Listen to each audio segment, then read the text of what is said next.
et j'adore lire vos commentaires qui sont tous super sympas et super bienveillants avec moi. Donc je tenais à vous remercier pour cela. Et bien sûr, si vous aimez les quelques vidéos que je mets sur ma chaîne pour me soutenir un peu plus, et si ça vous intéresse, vous pouvez tout à fait vous abonner et ça me fera le plus grand des plaisirs. Alors maintenant que cette parenthèse est refermée, je reprends mon micro près de ma bouche qui sera beaucoup plus simple pour parler. Vous m'entendrez beaucoup mieux, je pense que ce sera plus agréable pour vous à écouter. Donc comment suis-je devenue professeure des écoles? Alors je n'étais absolument pas censée devenir professeure des écoles. J'ai toujours fait des études scientifiques et je m'intéressais énormément aux sciences naturelles en fait, au corps humain et aussi à tous les phénomènes qui régissaient l'environnement, le fonctionnement de la Terre, les planètes, les cours d'eau, le climat, toutes ces choses-là. Donc du coup, j'étais plus attirée par les sciences naturelles. J'ai fait des études scientifiques, j'ai passé mon bac scientifique et je me suis orientée après mes études en médecine parce que je voulais devenir kinésithérapeute au tout début du début. Et j'hésitais avec gynéco, mais gynéco il fallait être médecin et les études étaient beaucoup plus longues, donc j'étais partie sur kinésithérapeute. Dans tous les cas, peu importe, puisque je n'ai pas eu le concours, je l'ai repassé une seconde fois, je ne l'ai toujours pas eu, de peu, mais je ne l'ai pas eu. Et étant donné que les études de médecine prennent beaucoup de temps, beaucoup d'énergie, c'était très fatigant et d'avoir passé le concours 2 fois déjà, c'était beaucoup trop pour moi. J'ai appris de mes erreurs, donc je suis partie, je me suis réorientée vers une licence et master en environnement,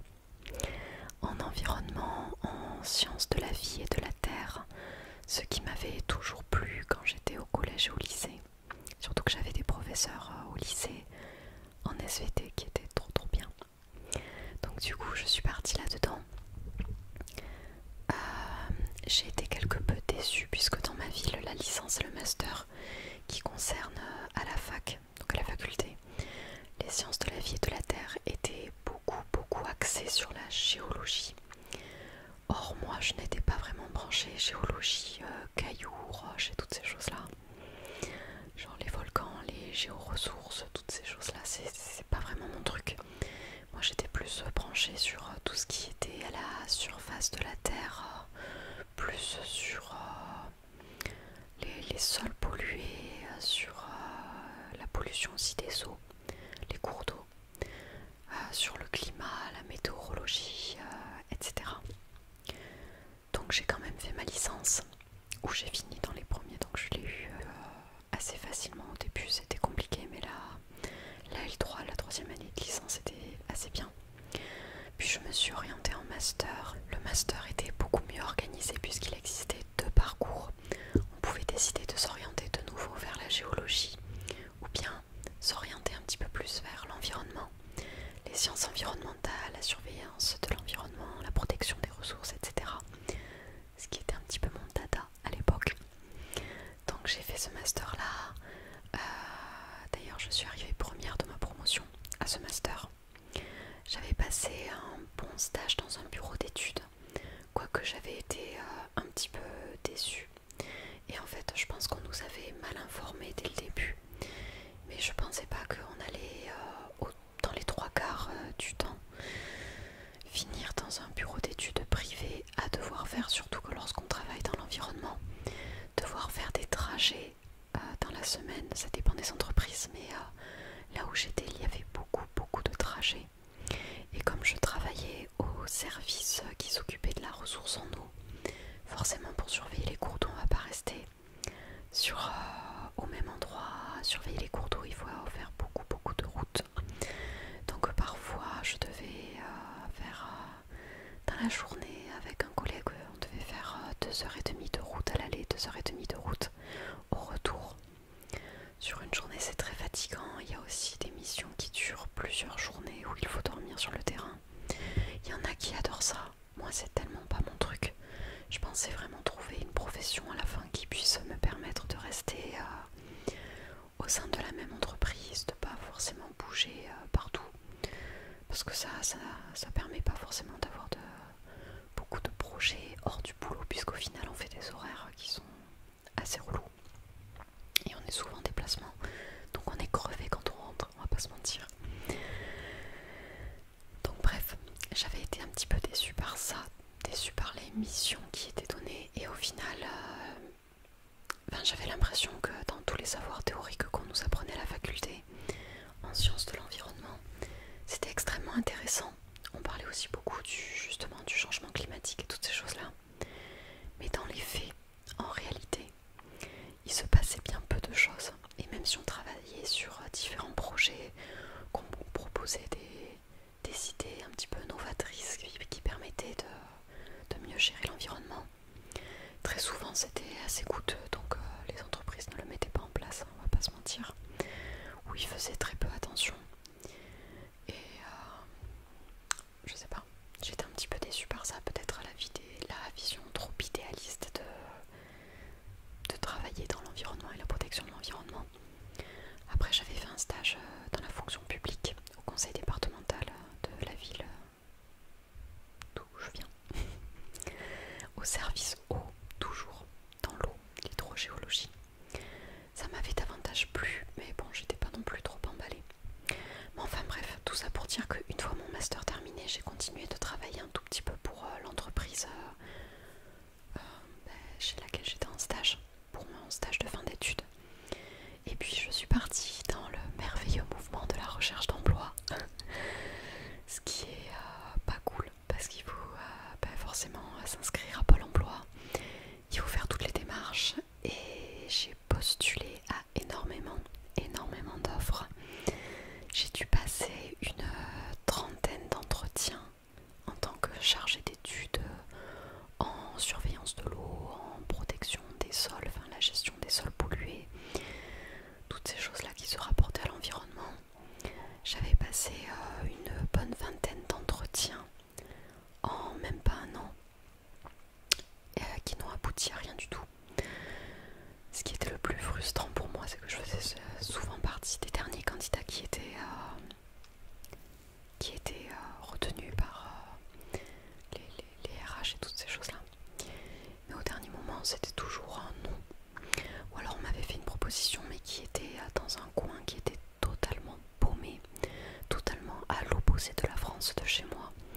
Donc en y réfléchissant, je ne voulais pas y aller. Surtout que je l'avais pas senti, puisque il cherchait quelqu'un dans l'urgence. Donc j'avais l'impression que c'était un boulot qui allait pas forcément être bien encadré, où tout reposait sur toi et il fallait prendre tes marques assez rapidement. Donc en plus de ça, c'était dans un endroit où j'ai absolument personne que je connais, ni amis ni famille. Donc je l'ai pas senti et j'avais pas envie de me rendre malade, donc j'ai préféré refuser. Mais enfin bref, est arrivé le moment où je me suis posé la question: écoute, ça ne te plaît plus vraiment ce que tu es en train de faire, ta recherche d'emploi n'est pas vraiment fructueuse et tu as eu beaucoup de... Après je sais que ça...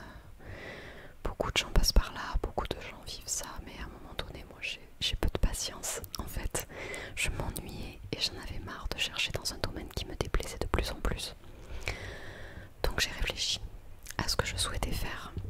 Et parallèlement à ça, j'avais toujours dans la tête que la profession de professeur des écoles me plaisait énormément.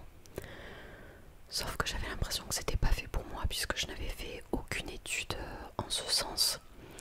J'avais juste fait un stage quand j'étais très jeune, je crois que c'était le stage de 3e. Je l'avais fait à la crèche, ça m'avait beaucoup plu déjà.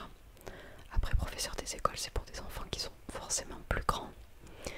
Mais le fait de travailler avec des enfants, de leur apprendre des choses, de les aider à s'épanouir, à avoir le goût du travail, etc.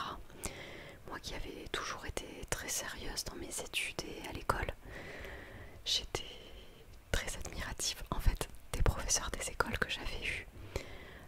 J'en ai eu de très très bons souvenirs de l'école élémentaire, donc du CP jusqu'au CM2.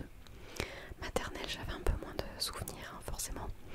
Là je fais que la mémoire est un peu plus compliquée.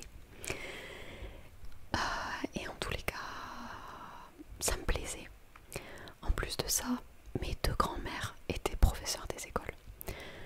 Donc il faut dire que j'avais un petit peu grandi dans ce domaine-là parce que lorsque j'étais en vacances chez elles quand j'étais plus jeune, je passais forcément par les devoirs de vacances.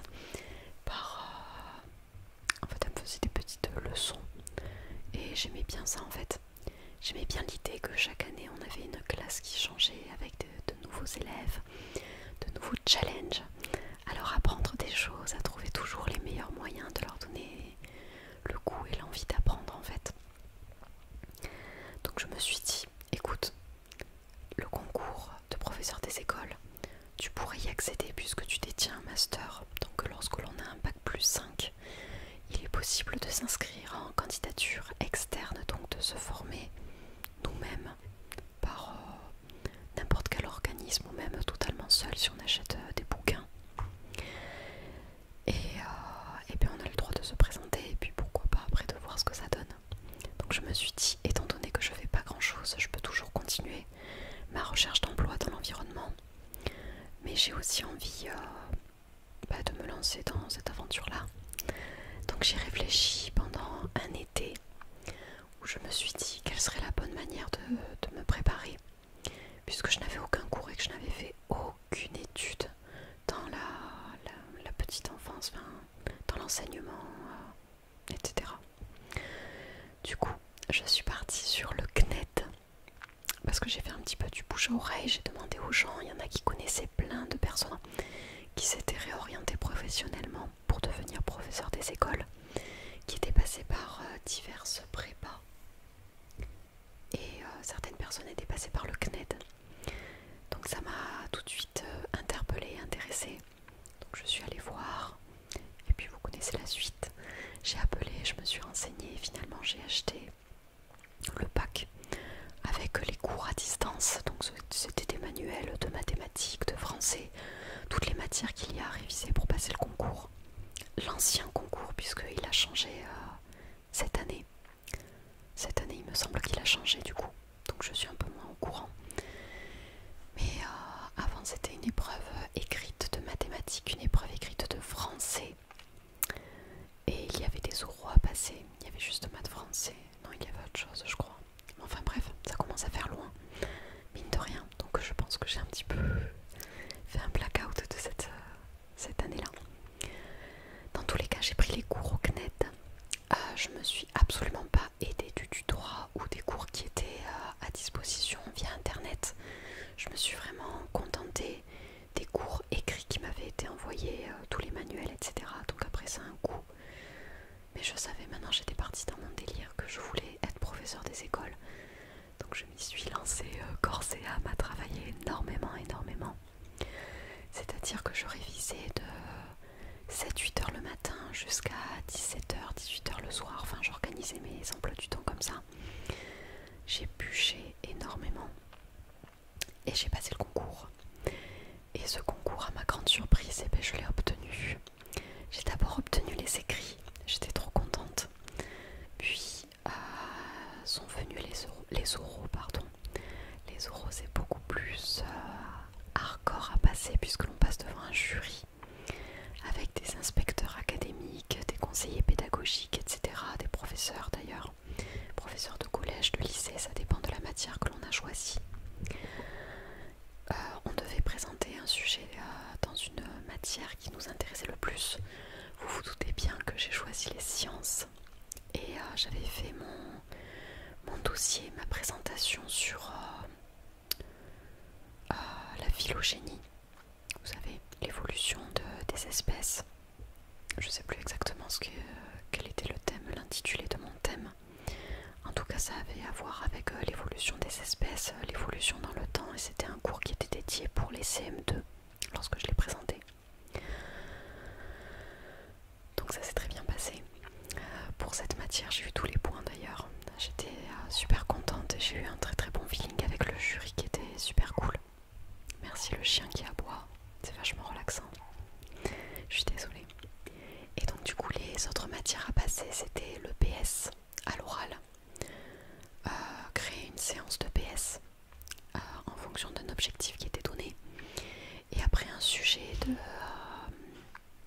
de système éducatif.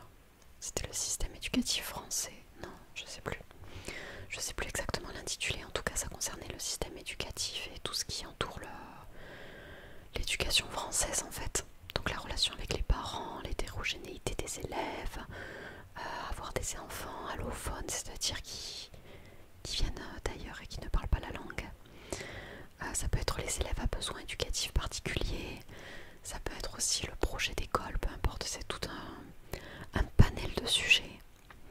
On tombe sur un sujet qu'on doit préparer très rapidement et puis passer devant un jury. Donc voilà. Et puis j'ai eu mes oraux, j'ai eu mon concours. Donc j'étais trop contente. Et étant donné que j'étais bien classée, forcément j'ai pu avoir le choix plus rapidement de l'école que je souhaitais. Et tout s'est bien passé pour moi puisque j'ai réussi à avoir mon premier choix et c'était l'école qui accueillait des stagiaires en formation, puisque lorsque l'on a le concours, on passe une année en tant que stagiaire, en tout cas en formation, notre première année. Et je suis allée dans une école maternelle pas loin de chez moi, dans un quartier que je connaissais assez bien. Et voilà, et ça s'est très bien passé. Après la suite, je vous l'avais un petit peu plus raconté dans l'autre vidéo où je m'étais présentée, où aussi j'avais présenté les cadeaux de mes élèves. Donc j'avais une classe de maternelle de moyenne section, donc des petits qui avaient entre 4 et 5 ans. En tout cas, ils fêtaient leurs 5 ans durant l'année. J'avais beaucoup d'élèves, j'avais 28 élèves, dont une élève allophone, donc une élève espagnole, d'origine espagnole, qui ne parlait qu'espagnol. Donc pour moi le bac est très très loin. L'époque où je faisais de l'espagnol, donc j'ai essayé de composer comme j'ai pu, mais ça a été compliqué au début. Mais les enfants à cet âge-là apprennent très vite et elle a su communiquer avec moi par le français. Donc voilà. Et ensuite je crois que dans mes vidéos je m'étais arrêtée sur le moment où j'avais fait des vœux pour l'année prochaine, parce que du coup mon année de stagiaire se termine. Je suis titularisée, titulaire, professeur des écoles titulaire, et du coup je suis tombée, là aussi j'ai eu beaucoup de chance, sur mon premier choix. Donc je vais faire en fait professeur des écoles, je vais compléter les temps partiels des professeurs des écoles qui ont déjà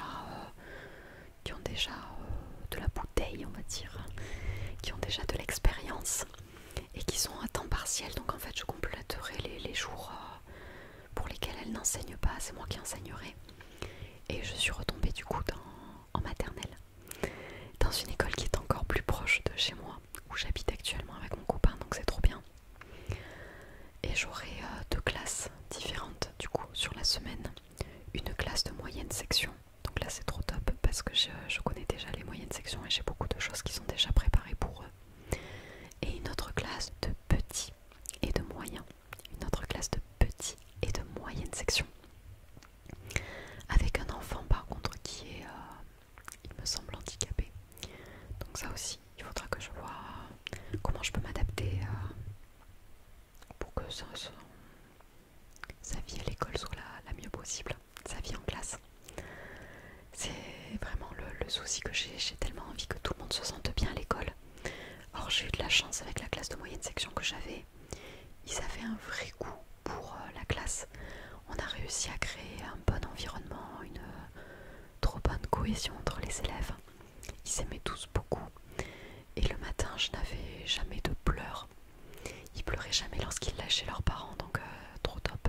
Ça c'est trop bien. Une bonne victoire. Et donc j'espère pouvoir réitérer ça avec les petits moyens que j'aurai l'an prochain. Et voilà. Donc en tout cas je suis très heureuse d'avoir changé de métier. J'ai l'impression en tout cas que le travail que je fournis tous les jours pour eux et toute l'année, c'est vraiment quelque chose qui me rend utile. J'ai l'impression de me rendre utile. Et ça me motive,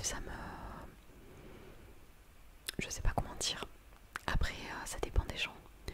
Je sais qu'il y a des personnes qui veulent devenir professeur des écoles. J'en avais des stagiaires avec moi parce qu'on avait aussi des cours en parallèle. Donc j'avais une classe avec d'autres filles qui avaient passé le concours. Malheureusement, il y en a certaines qui ont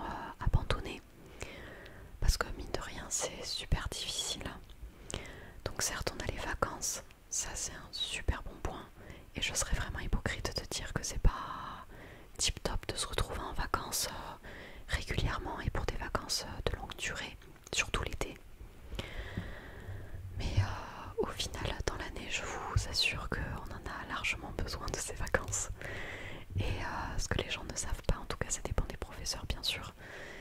Mais sur les 2 semaines de vacances que l'on a, on perd bien 1 semaine, 10 jours à préparer toute la prochaine période.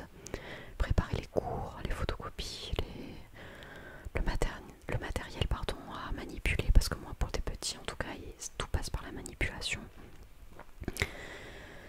Et toute cette organisation et la programmation, et puis les espèces de petits contrôles qu'on peut leur faire passer pour au moins évaluer leurs compétences en cours d'année, tout ça, ça prend énormément de temps, sincèrement.